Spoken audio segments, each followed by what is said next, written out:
there's been a lot of people that have talked about Joe Burrow and what Joe Burrow does play style wise and how he tries to extend plays and all of this talk about why he got injured. The why Joe Burrow is injured, could miss the entire season. Obviously, you know about the turf toe injury, you know about the surgery, and you're aware of that if you watch us on Cincinnati Bengals Talk or Locked On Bengals or honestly any platform, right?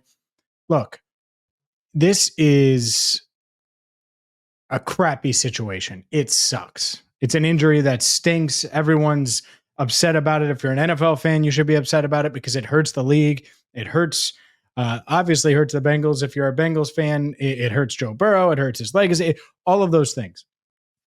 But when you look at this play, and we're going to take a couple looks at it in a couple different angles, but when you look at this play and you look from the end zone version, like we're doing now, it looks like the offensive line just sort of fails. Joe pumps, and then the offensive line sort of fails, and that's it.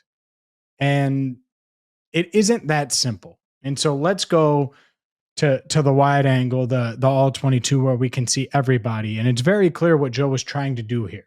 This was not a play that Joe planned on extending. This was not a play that Joe, the Bengals, or anyone designed with the idea of not getting the ball out of his hands fast. This is the definition of quick game, and a quick strike to Jamar Chase was the plan. If you look at the all-22 here, you can see Joe Burrow, where are his eyes right now? His eyes are on Jamar Chase.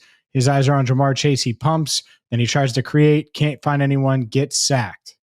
We're going to slow this down, right? So, all right, he takes the snap.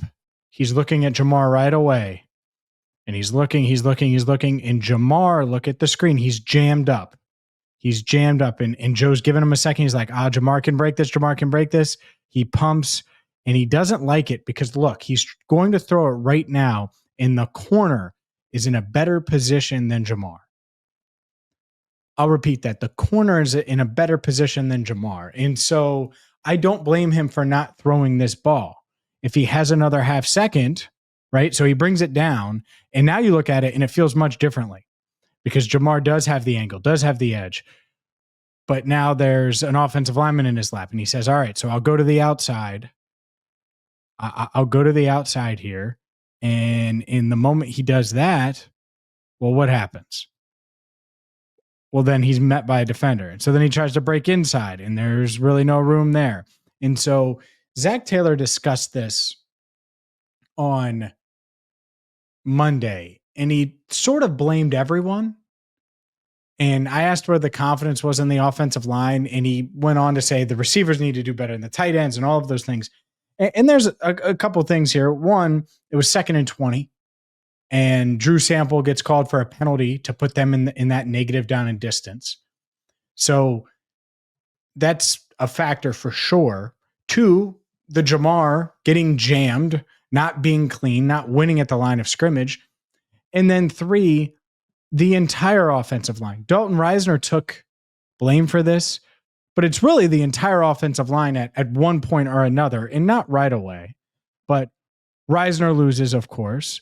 Joe Burrow tries to get to the outside. They struggle with a stunt here on the left side. And so when that happens, Josh Hines-Allen gets a ton of push. And then, boom, 98's free, forces Joe to pivot back into other defenders, and that's it.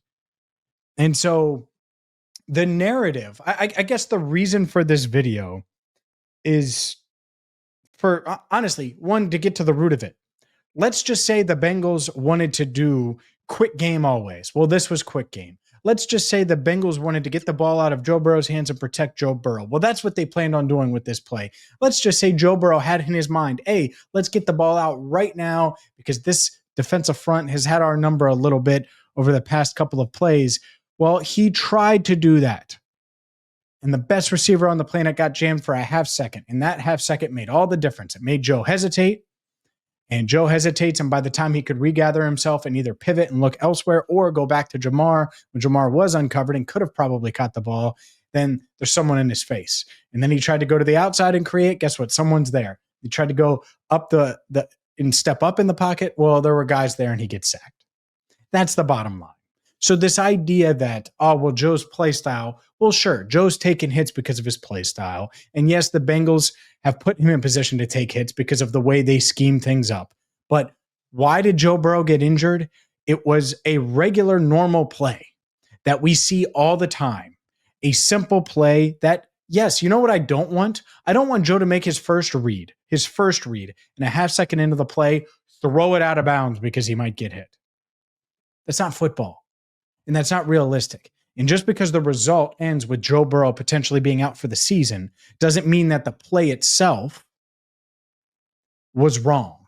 Doesn't mean that the play itself was something that, oh my goodness, I can't believe the Bengals put him in that position. What position? A basic quick game type of play? Look, ladies and gentlemen, I would be the first to be critical if I thought the Bengals put him in danger here. They didn't. And Joe didn't make the wrong decision, because if he throws that when he was going to throw that, maybe it gets picked. But sometimes in football, you have bad luck. And they've had bad injury luck here, no doubt, with Joe Burrow potentially being out for the year. That doesn't mean they don't need to make changes, but those changes have a lot less to do with the play that Joe got injured on and have a lot more to do with the other 5+ years of his NFL career and what has transpired on the football field. For more, make sure you check us out, Cincinnati Bengals Talk on YouTube and wherever you get your podcasts. Appreciate you watching. I'm James Rapien.